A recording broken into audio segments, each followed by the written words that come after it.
Hello everyone. Today we will discuss class 12 mathematics chapter 3 matrices. Okay? अब हम class 12 का syllabus पढ़ने जा रहे हैं.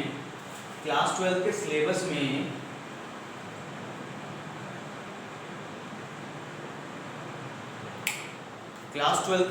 में हम चैप्टर 3 को स्टडी करेंगे मैट्रिसेस. जैसे कि आपको पता है ये मैथ्स क्लास 12 वालों के लिए बिल्कुल डिफरेंट मैथ्स है. तो मैट्रिसेस भी वर्ड आपने पहली बार ही स्टडी किया है, पहली बार ही सुना है.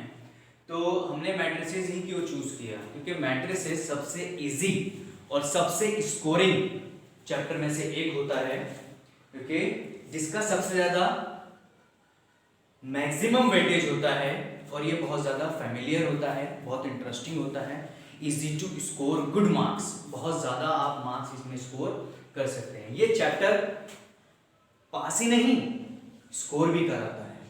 Clear all of you?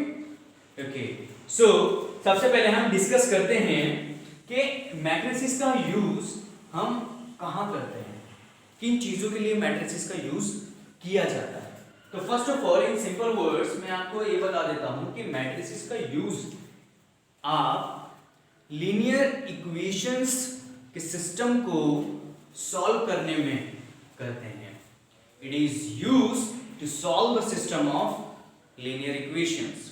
As for example linear programming आप पढ़ेंगे, अभी आगे चैप्टर है आपका लीनियर प्रोग्रामिंग. लीनियर प्रोग्रामिंग क्या होता है? जो हमारे कंपनीज होती हैं बिजनेस पर्पस के लिए, जो प्रॉफिट मेजरमेंट्स के लिए इस्तेमाल की जाती है टेक्निक, वो मैट्रिसेस ही होती है. ठीक है?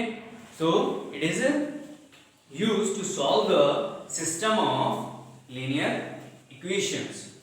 We will move further. ये तो इसका यूज हो गया कि हम मैट्रिसेस को यूज कहां करते हैं. अब बात करते हैं कि मैट्रिसेस हैं क्या, इसको डिफाइन कैसे करेंगे आप. तो मैट्रिसेस एक रेक्टेंगुलर अरेंजमेंट होता है, रेक्टेंगुलर एरे होता है. किसका किसका होता है?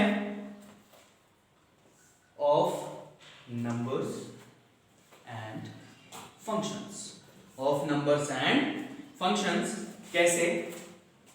Matrices defined as the rectangular array और arrangement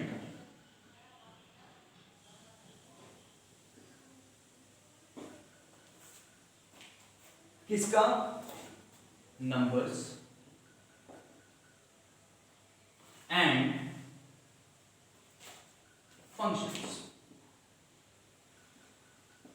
क्या होता है? एक रेक्टेंगुलर एरे अरेंजमेंट होता है नंबर्स का और फंक्शंस का. एग्जाम्पल 1 2 3 ये भी हो सकता है. A B C D E F ये भी हो सकता है. Sine theta, cos theta, tan theta ये भी आप इसमें यूज कर सकते हैं. Okay, so we will move further कि मैट्रिसेस की आइडेंटिटी को हम कैसे पहचानते हैं, कि कैसे हम पता लगाते हैं कि भाई ये मैट्रिक्स है, ये मैट्रिक्स है. ठीक है? कैसे पता लगाते हैं? तो इसको पता करने के लिए हमें कुछ चीजों की जरूरत पड़ती है, कुछ स्टेप्स का पता होना चाहिए. ठीक है? इसके टाइप्स का पता होना चाहिए. उसी से पता लगता है कि किस तरह की मैट्रिक्स है और इसका यूज कैसे हमको करना है और इसको हमको क्या कैसे पहचानना है. तो सबसे पहले हम बात करते हैं, एक क्या ले लेते हैं, एक मैट्रिक्स ले लेते हैं. और हाँ, एक चीज, मैट्रिक्स को हमेशा कैपिटल लेटर्स में यूज किया जाता है. लाइक मैंने एक मैट्रिक्स ले ली है, अपनी मर्जी से मैंने एक मैट्रिक्स ले ली है. अब ये मैट्रिक्स किसका यूज करके बनेगी? मैट्रिक्स हमेशा रोज और कॉलम्स का यूज करके बनाते हैं. दीज आर द रोज. रोज क्या होती है? हॉरिजॉन्टल एलिमेंट्स रोज कहलाती हैं आपकी. और वर्टिकल एलिमेंट्स आपके क्या कहलाते हैं? कॉलम्स कहलाते हैं.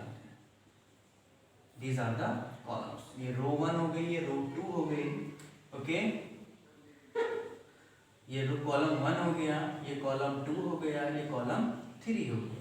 अब यहाँ पर तो बात हो गई, हमको इतना पता चल गया है भाई कि जो मैट्रिक्स होती है आपकी वो रो और कॉलम से मिलकर बनती है, ठीक है। लेकिन इस मैट्रिक्स का ऑर्डर भी होता है, उस ऑर्डर को आप मेजर करते हैं m into n। m means होता है आपका रो और n मीन्स होता है आपका कॉलम। तो आप क्लियरली यहाँ पर बता सकते हैं कि इस मैट्रिक्स का ऑर्डर क्या होगा, क्योंकि ऑर्डर ही आइडेंटिटी होती है मैट्रिक्स की, right. Row, how much row, 2, and how much column, 1 2 3, these are the columns. So what is the order of this matrix? Order is 2 by 3। अगर आपसे कोई पूछे नंबर ऑफ एलिमेंट्स, तो नंबर ऑफ एलिमेंट्स आप कैसे निकालेंगे, 2 3 is 6, these are the number of elements, okay। now move further। अब ये रोज मैट्रिक्स क्या होती है, ये कॉलम मैट्रिक्स क्या होती है। यहां पर सबसे पहले क्वेश्चन अराइज होता है रो मैट्रिक्स, ये टाइप्स ऑफ मैट्रिक्स में आता है, types of matrices. Types of matrices में आता है कि सबसे पहला आपका रो मैट्रिक्स क्या होती है। तो रो मैट्रिक्स वो मैट्रिक्स होती है जो केवल एक रो कंसिस्ट करे, लाइक ये हमारी रो मैट्रिक्स। और यहां पर सबसे अच्छी बात जो जज करने की वो ये है कि जितने नंबर ऑफ एलिमेंट्स हमारे रो के होंगे उतने ही नंबर ऑफ एलिमेंट्स हमारे कॉलम के भी होंगे, राइट। देखिए जज कर लीजिएगा, the number of elements of row 4, 1 2 3 4, right, and the number of elements of columns is also be 4, 1 2 3 4। ये होती है आपकी row matrix which consist only one row, which consist only single या वन कह सकते हैं, ये आपकी रो मैट्रिक्स होती है। Move to another column matrix. Column का यूज किया है आपने, तो कॉलम मैट्रिक्स क्या होती है। अब कॉलम मैट्रिक्स इस तरह से आप लिखते हैं कॉलम को, ठीक है। ये कैपिटल में ली जाती है matrix. Column matrix, number of elements 4, right. किसके, कॉलम के, राइट। कॉलम के नंबर ऑफ एलिमेंट्स कितने हो गए, 4, और रोज के कितने हो गए, this is also clear। and in column matrix number of elements of column equal to number of elements of row। ऐसे इसको पहचान सकते हैं आप। तभी मैट्रिक्स होगी जब एलिमेंट कॉलम के और रो के क्या होंगे, एक दूसरे के इक्वल होंगे। सो सिंपली हम कह सकते हैं कि column matrix which consist only single column और वन, ये आपकी कॉलम मैट्रिक्स होती है। Okay, we will move to next matrix. Now अब हम बात करते हैं अपनी थर्ड मैट्रिक्स की, that is square matrix. Square matrix क्या होता है, स्क्वायर सबने पढ़ा है, तो स्क्वायर मैट्रिक्स की हम बात करते हैं कि स्क्वायर मैट्रिक्स क्या होता है। हमने एक मैट्रिक्स ले ली है अपनी पसंद से, कोई सी भी, हमको पता है ये रोज हैं, हमको पता है ये कॉलम्स हैं, हम कैसे जज करेंगे कि भाई ये स्क्वायर मैट्रिक्स है? तो सिंपल फंडा होता है कि number of elements of rose and number of elements of columns should be equal. अगर ये दोनों एक दूसरे के इक्वल होते हैं, so the matrix is called square matrix, right?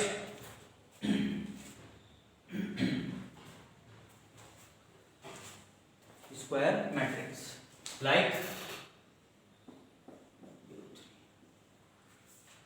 Okay, order. What is order? 3/3. It means जितनी आपकी नंबर ऑफ रोज हैं उतने ही नंबर ऑफ आपके क्या हैं? कॉलम हैं, right? It means number of rows equal to number of columns क्या होते हैं आपके? स्क्वायर मैट्रिक्स कहलाती है. क्या होती है square matrix? Square matrix is that matrix in which number of rows is equal to number of columns, or you can say order is the multiple of similar number. Example 1 2 3 4, row 1, row 2, column 1, column 2. So order of this matrix is 2/2. So 2/2 means it is a square matrix. Clear everyone? And we'll move further. Fourth one, that is diagonal matrix. Which matrix? Diagonal matrix. Diagonal matrix मतलब diagonal कैसे? Example के तौर पे आपने एक matrix ले ली है, ये यहाँ पर जो भी आपके डायगोनल होंगे वहां पर वैल्यूज होंगी, बट जो आपके नॉन डायगोनल एलिमेंट्स होंगे वो क्या होंगे? वो जीरो होंगे. अब नॉन डायगोनल, ये तो डायगोनल होता है. क्या होता है ये आपका? ये डायगोनल होता है. डायगोनल एलिमेंट्स, ये डायगोनल एलिमेंट्स होते हैं. और ये जो है आपके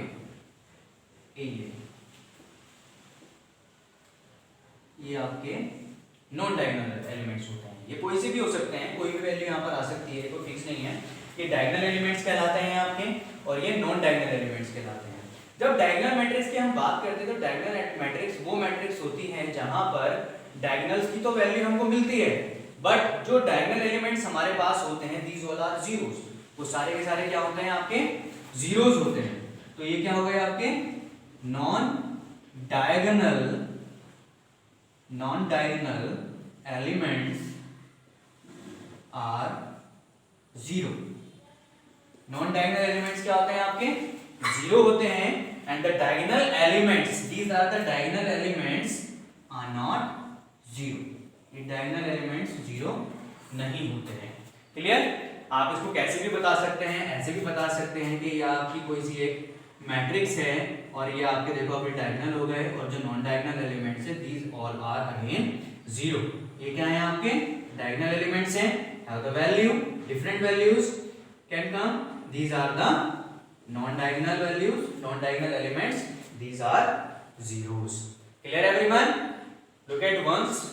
I am repeating. Square matrix is that matrix in which the number of rows is equal to number of columns. Number of rows, number of columns के equal होती हैं. जितने ही आपकी rows होंगी उतने ही आपके column होंगे. ये square matrix कहलाती है आपकी. डायगोनल मैट्रिक्स क्या होता है कि जो भी आपके डायगोनल्स होते हैं, इसी तरीके से डायगोनल होते हैं आपके. These are the diagonals. इनकी कोई सी भी डिफरेंट वैल्यू हो सकती है. These are not zero, but non diagonal elements जो होंगे आपके these all are zeros. This is called diagonal matrix. Clear? Okay, now come to the fifth type of the matrix, that is scalar matrix. Scalar matrix. अब scalar matrix क्या होती है? कोई भी एक मैट्रिक्स आप ले सकते हैं. मैंने एक मैट्रिक्स ले ली है, इसके जितने भी नॉन डायगोनल एलिमेंट्स वो सब जीरो होंगे, बट जो डायगोनल एलिमेंट्स होंगे वो जीरो नहीं होंगे, वो सब स्केलर होंगे. स्केलर मतलब बिल्कुल एक जैसे होंगे, लाइक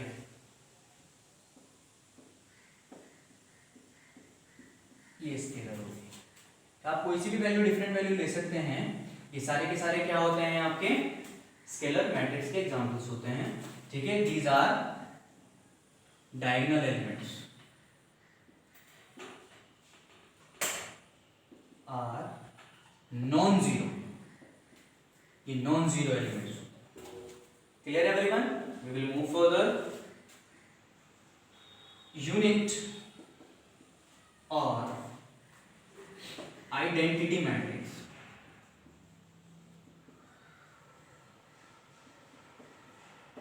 यूनिट और आइडेंटिटी मैट्रिक्स। अब यूनिट से ही समझ में आता है हमको, यूनिट मींस यूनिटी, यूनिटी मतलब एकता, तो एकता मतलब एक, एक से समझ में आ गया हमें कि भैया ये वन है इसका हिंट। ओके, तो हमने एक मैट्रिक्स ली, किसी भी ऑर्डर की आप ले सकते हैं। तो भाई देखिए 1 1, ये भी एक मैट्रिक्स हो गई आपकी। बाकी के सारे नॉन क्या हो गए आपके, वो जीरो हो गए, नॉन डायगोनल एलिमेंट्स। ये देखिए ये भी हो गया। अलग ऑर्डर ले लेते हैं हम। ये क्या होती है आपकी आइडेंटिटी मैट्रिक्स होती है, और इस आइडेंटिटी मैट्रिक्स को आप आई से डिनोट करते हैं, इससे डिनोट करते हैं, आई से डिनोट करते हैं। सो क्लियर हुआ? स्केलर मैट्रिक्स वो मैट्रिक्स होती है जिसके डायगोनल एलिमेंट्स नॉन जीरो होते हैं, एंड यूनिट मैट्रिक्स वो मैट्रिक्स होती है जिसके डायगोनल वैल्यूज 1 होती है, and it is represented by I. Clear? Come to the next type, that is zero और null matrix। जीरो और नल मैट्रिक्स से क्या मतलब होता है? ये आपकी जीरो, या इसको हम नल मैट्रिक्स भी कह सकते हैं, क्या होती है? ऑल द एलिमेंट्स, जितने भी एलिमेंट्स होते हैं of this matrix are zero. Example से समझ जाएंगे आप कि कोई भी ऑर्डर आप ले सकते हैं, तो जितने भी एलिमेंट्स की वैल्यू होगी वो सब क्या होगी? जीरो होगी। लाइक ये क्या हो गया? ये सब जीरो मैट्रिक्स और नल मैट्रिक्स कहलाती हैं। अब हम चलते हैं नेक्स्ट मैट्रिक्स पर। नेक्स्ट मैट्रिक्स क्या होती है आपकी? That is comparable matrix. Comparable matrix से आपको क्लियर हो जाएगा कंपेयरिंग, जहां पर आप किसी चीज को, दो चीजों को एक दूसरे से क्या करते हैं? कंपेयर करते हैं। The order of the matrix, इसके अंदर order of matrix same. Order of matrix क्या होता है? सेम होता है। एक छोटा सा एग्जांपल से समझा देता हूं। ये हमारी एक मैट्रिक्स है, कंपेयर कर रहे हैं हम उसको अनदर मैट्रिक्स से। हमने कंपेयर कर लिया, इसको x रख दिया, इसको y रख दिया, ये z रख दिया। अब मेरे को इसमें कंपेयर करना है। अब आप देखो ये दोनों मैट्रिक्स हैं, इन दोनों के ऑर्डर क्या है? बिल्कुल सेम है। 2/3 का ऑर्डर, 2/3 का ऑर्डर, 2 रो 3 कॉलम, 1 2 3 3 कॉलम 2 रो। क्लियर? तो 2 रो और 3 कॉलम, इन दोनों के ऑर्डर क्या है? सेम है। और आपको अगर कंपेयर करना पड़ेगा तो जिस प्लेस पर जो एलिमेंट रखा हुआ है आप उसी से उसको कंपेयर करेंगे। अब आप यहाँ पर देख सकते हैं कि अगर यहाँ पर x को मुझे फाइंड करना है, फाइंड x एंड y। अगर मुझे x और y की वैल्यू फाइंड करनी है तो सिंपली मैं कह सकता हूं ऑन कंपेयरिंग, जैसे मैं कंपेयर कर रहा हूं तो मैं देख रहा हूं कि x के प्लेस पर क्या रखा हुआ है? 3, तो x की वैल्यू मुझे 3 मिल जाती है, और y के प्लेस पर क्या है? 2, तो मुझे y की वैल्यू 2 मिल जाती है। तो इस तरह से मैं मैट्रिक्स को क्या करता हूं? कंपेयर कर लेता हूं। And we will move to another matrix, that is equal matrix. Equal matrix comparable matrix की तरह ही होता है। तो इक्वल मैट्रिक्स में आप क्या पढ़ते हैं? Equal matrix. तो इक्वल मैट्रिक्स तो तभी होगी जब उनका ऑर्डर सेम होगा। Order of matrix are same, दोनों ही मैट्रिक्स का ऑर्डर क्या होगा? सेम होगा। एग्जाम्पल ले सकते हैं आप, ये एक मैट्रिक्स है मेरी और दूसरी matrix A B C D E F. अगर मैं इन दोनों को कंपेयर करूं तो मुझे हर एक वेरिएबल की वैल्यूज यहां से मिल जाएंगी। क्लियर, ए की भी मिल जाएगी, बी की मिल जाएगी, सी की, डी की, ई की, एफ की, अगर मैं कंपेयर करूं तो। Clear, so these are the types of matrices. आपने क्या पढ़ा इस वीडियो में? इस वीडियो में आपने पढ़ा कि मैट्रिक्स का यूज हम कहाँ करते हैं, ठीक है, मैट्रिक्स होता क्या है, टाइप्स ऑफ मैट्रिसेस क्या होते हैं, ठीक है। तो इन सब चीजों को, इन सब कंसेप्ट को आप अपने टिप्स पर रखेंगे और इन ही चीजों को मेमोराइज करके ही आप आगे बढ़ेंगे। Clear everyone? Okay everyone, come to the example. हम सबसे पहले क्या करेंगे, अपने कंसेप्ट्स को स्ट्रॉन्ग करेंगे। कंसेप्ट स्ट्रॉन्ग करने के साथ साथ हम उन कंसेप्ट्स को और स्ट्रॉन्ग बनाने के लिए एग्जांपल्स का यूज करेंगे, फिर एक्सरसाइजेस का यूज करेंगे, ठीक है। और ऐसे ही करते करते हम अपनी एनसीईआरटी का सिलेबस कवर कर लेंगे और साइड बाय साइड आप भी कुछ एग्जांपल्स अदर बुक्स के लेकर यूज कर सकते हैं। Okay, so example number 1 NCERT का है। ये आपसे क्या कह रहा है? ये कह रहा है consider the following information regarding the number of man and women workers in 3 factories 1, 2 and 3। आपको कंसीडर करना है इस फॉलोइंग इंफॉर्मेशन के रिगार्डिंग कुछ मैन एंड वुमेन वर्कर्स हैं और 3 फैक्ट्रीज में वो काम कर रहे हैं। किस तरह इस टेबल को आप कंसीडर कर सकते हैं? इंफॉर्मेशन है फर्स्ट फैक्ट्री में 30 वर्कर मैन हैं and 25 workers women. In second factory 25 workers men, 31 workers women, and in third factory 27 are men and 26 are women। What you will do? Represent the above information, this information in the form of 3/2 matrix। इस information को आपको represent करना है 3/2 order matrix में। Okay, बहुत आसान है, आप आसानी से कर सकते हैं उसको। 3/2 ऑर्डर में उसको क्या करना है? आपको रिप्रेजेंट करना है। आफ्टर दैट आपको क्या करना है? What does the entry in the third row and second column represent? आपको बताना है कि थर्ड रो की सेकंड कॉलम क्या रिप्रेजेंट करती है। ओके, सो सॉल्यूशन पे चलते हैं। सॉल्यूशन आपसे क्या कह रहा है? सबसे पहले आपको क्या करना है? इस इंफॉर्मेशन को रिप्रेजेंट करना है। किस फॉर्म में रिप्रेजेंट करना है? You will have to represent in the order of 3/2 matrix. The information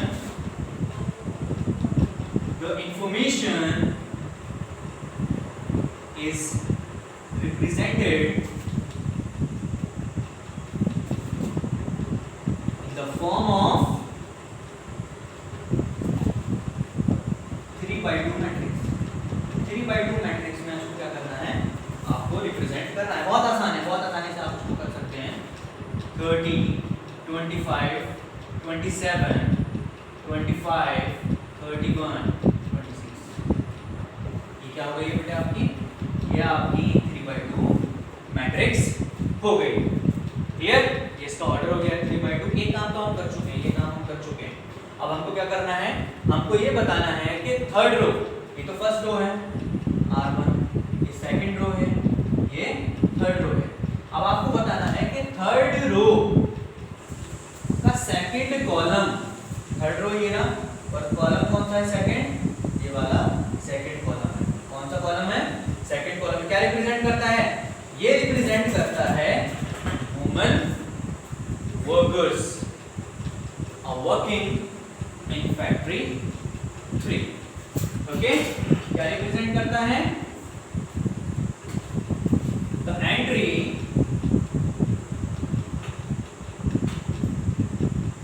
in the third row and second column represents, क्या रिप्रेजेंट करता है? The women workers are working in factory 3। This is the complete solution of this example। Clear everyone? Look at once, एक बार और देख लीजिएगा। Consider the following information regarding the number of men and women workers in three factories are mentioned, 1, 2 and 3. This is the information which you will have to represent in the form of 3x2 matrix. Okay, you have arranged this. These are the 3 rows and this is the second column which you will have to find out here.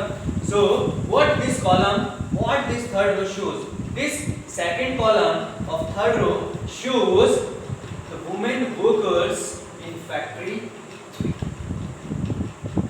Clear? Okay.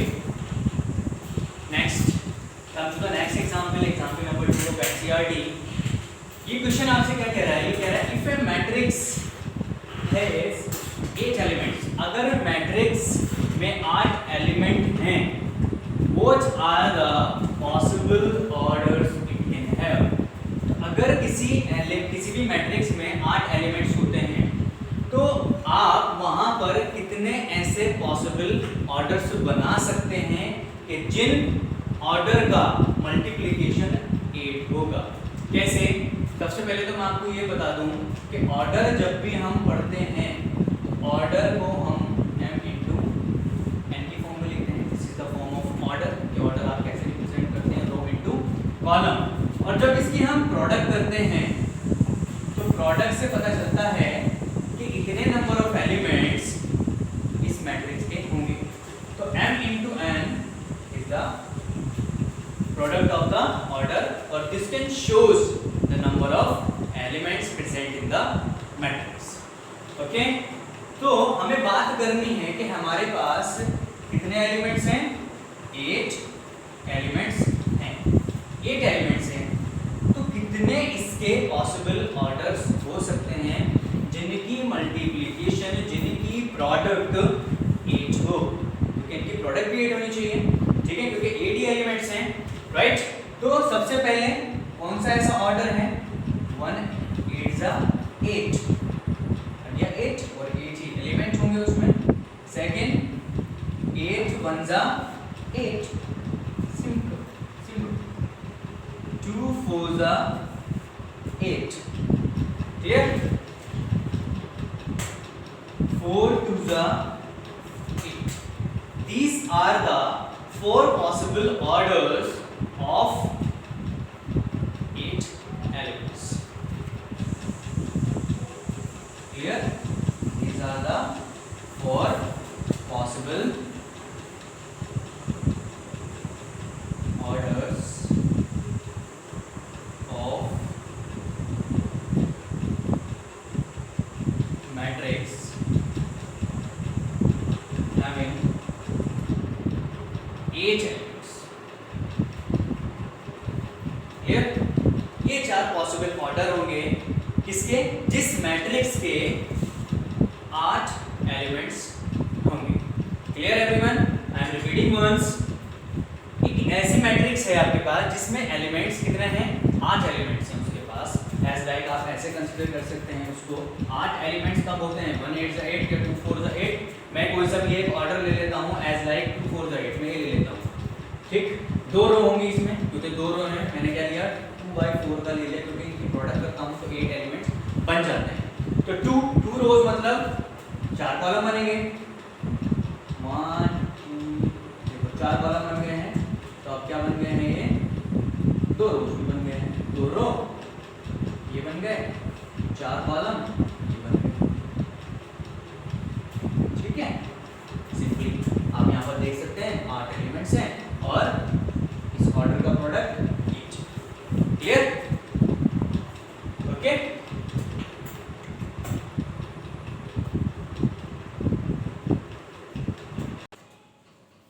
Okay everyone, come to the next example, example number 3 of NCERT.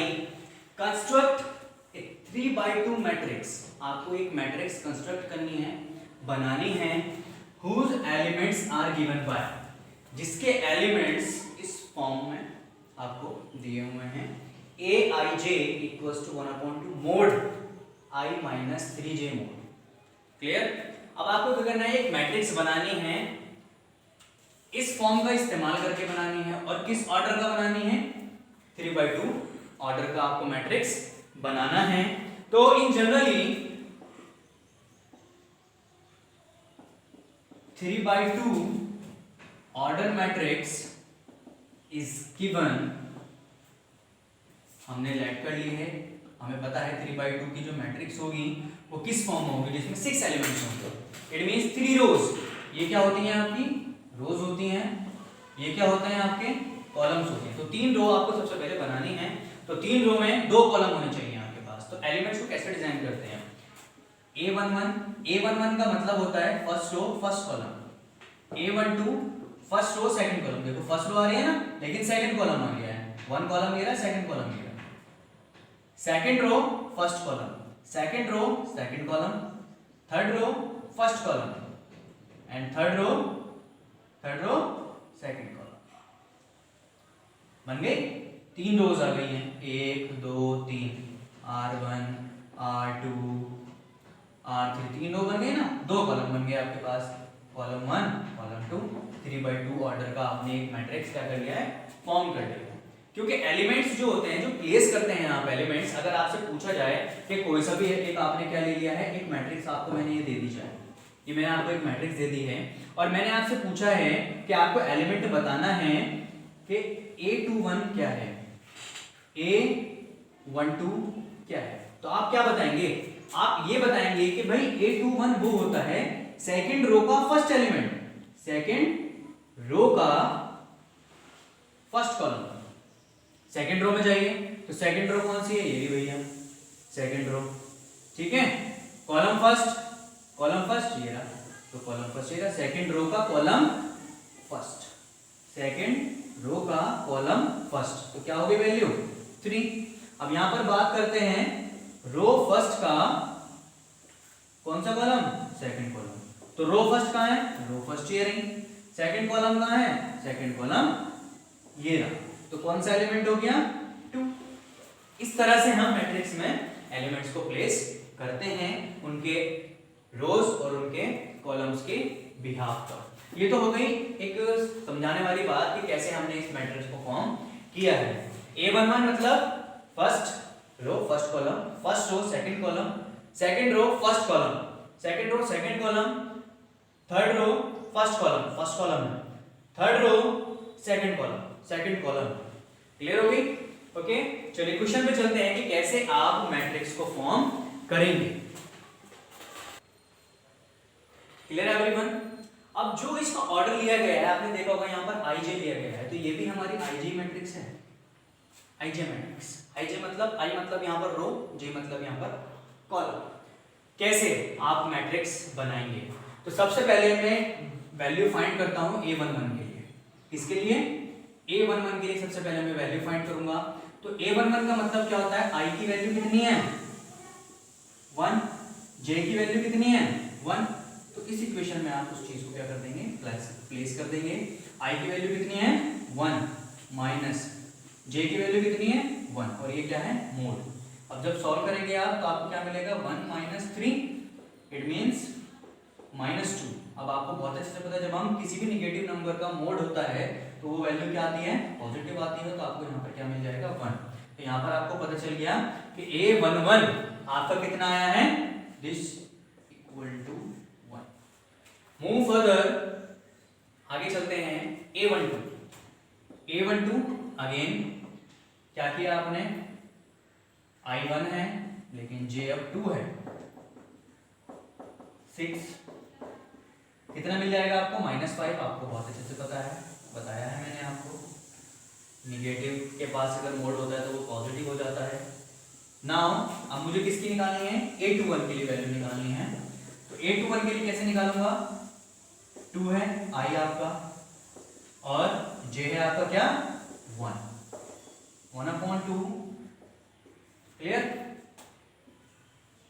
क्या value मिलेगी मेरे को यहां से 1/2 -1, तो minus हट जाएगा 1/2। किसकी वैल्यू आ गई बेटे, A21 की वैल्यू मेरे को यहां पर मिल गई। Clear, A21 again A22। अब मैं A22 की वैल्यू फाइंड कर रहा हूं, ध्यान दीजिएगा इधर, साथ साथ चलिएगा। I got 2,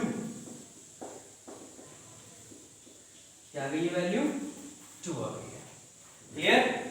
अब A3 1 पे चलते हैं। A3 1 I की वैल्यू आपके मेरे पास क्या है 3 है और J1 है। I will get 0. A31 is A32. Now I will get the value -3 more हटेगा, this will become 3/2. So this is the value. Clear? Clear everyone? So मेरी यहाँ पर जो मेरे को डिजाइन करने की मैट्रिक्स वो अब मिल चुकी है और वो अब मैं लिख सकता हूँ। कैसे लिख सकता हूँ? क्या थी मेरी फॉर्मेशन? A32 की थी। क्लियर। A11 मेरे को एलिमेंट मिल चुका है। क्या एलिमेंट मिल चुका है? कितने ऑर्डर की थी? 3/2 की मैट्रिक्स थी मेरे पास। A11 element how much? 1. A12 5/2. A21 that is 1/2. A22 that is 2. A31 that is 0 and this is 3/2. Clear everyone? So do it again and again. Okay.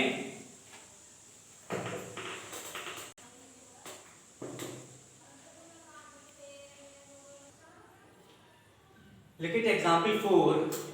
Example 4 आपका कंपेरेबल और इक्वल मैट्रिक्स के basis पर है, जहां पर आपको find करना है A, B, C, X, Y, Z की वैल्यूज को। कैसे कंपेयर करेंगे? कंपेयर आप इनके कोरस्पॉन्डिंग एलिमेंट्स को करेंगे और आपको ये सुटेबल वैल्यूज मिल जाएंगे। सो करते हैं, देखते हैं कैसे आप ये वैल्यूज फाइंड करेंगे। Okay, so on comparing the corresponding elements of the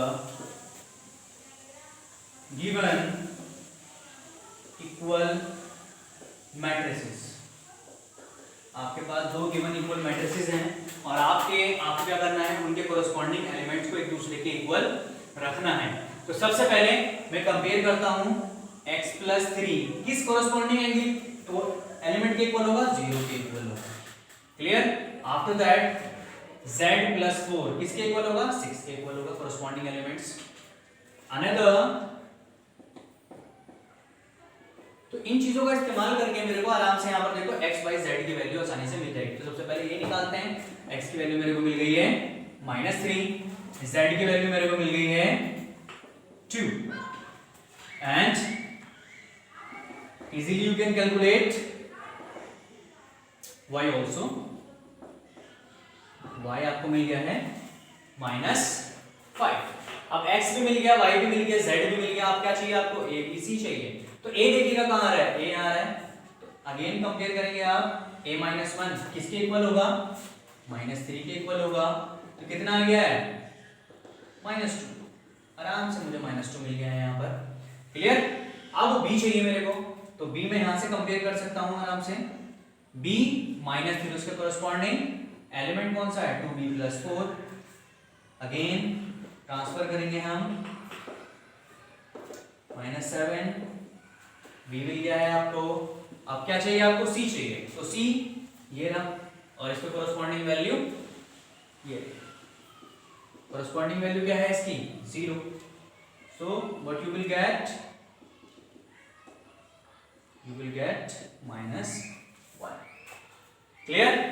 बहुत ही आसानी से आपने क्या किया? कोरस्पॉन्डिंग एलिमेंट्स के एलिमेंट्स को एक दूसरे से क्या किया? कंपेयर किया। x निकाल लिया, y निकाल लिया, z निकाल लिया, a निकाल लिया, b निकाल लिया और c आपने फाइंड आउट कर दिया। So the required elements are -3 -5 2 -2 -7 and -1। okay, so I am giving you one question to try at home। okay, please do that। okay students, now this is your question, ये आपके लिए है, आपको इसको solve करना है। आपको दोनों ही मैट्रिक्स के एलिमेंट्स को कंपेयर कर लेना है और आपको इन 4 वेरिएबल्स की वैल्यूज फाइंड कर लेनी है, ए बी सी डी। क्या करेंगे, सबसे पहले आप इसको इससे कंपेयर करेंगे, इसको इससे कंपेयर करेंगे, इसको इससे कंपेयर करेंगे, इसको इससे, तो आपको 4 लीनियर इक्वेशंस मिलेंगे। अब जब 4 लीनियर इक्वेशंस आपको मिल जाएंगी तो आप क्या करेंगे, जो भी सिमिलर वेरिएबल वाले इक्वेशंस हैं, by using elimination method, by using substitution method, ठीक है, by using cross multiplication method. Cross multiplication तो मत कीजिएगा, बहुत लेंथी हो जाएगा। एलिमिनेशन से करेंगे आप इसको तो बहुत जल्दी ये सॉल्व हो जाएगा। तो थोड़ा सा हाईलाइट दिखा रहा हूँ आपको, हिंट दे रहा हूँ। आप कंपेयर करेंगे तो आपको ऐसे मिलेगा या आपको ऐसे मिल जाएगा। आप क्या करेंगे, इन इक्वेशंस को बैलेंस कर लीजिएगा। तो यहां से आपको ए भी मिल जाएगा, यहां से आपको बी भी मिल जाएगा। सिमिलरली आप क्या करेंगे, कंपेयर कर लेंगे, बैलेंस करेंगे, बैलेंस करके यहां से आपको सी मिल जाएगा, डी मिल जाएगा by using the elimination method. Clear everyone? Thank you for listening and thanks, आपने मुझे इतना अपना कीमती टाइम दिया। आप इसको ज़्यादा से ज़्यादा शेयर कीजिए, लाइक कीजिए और हमारे चैनल को प्लीज़ सब्सक्राइब ज़रूर कीजिए। Thank you and have a good day.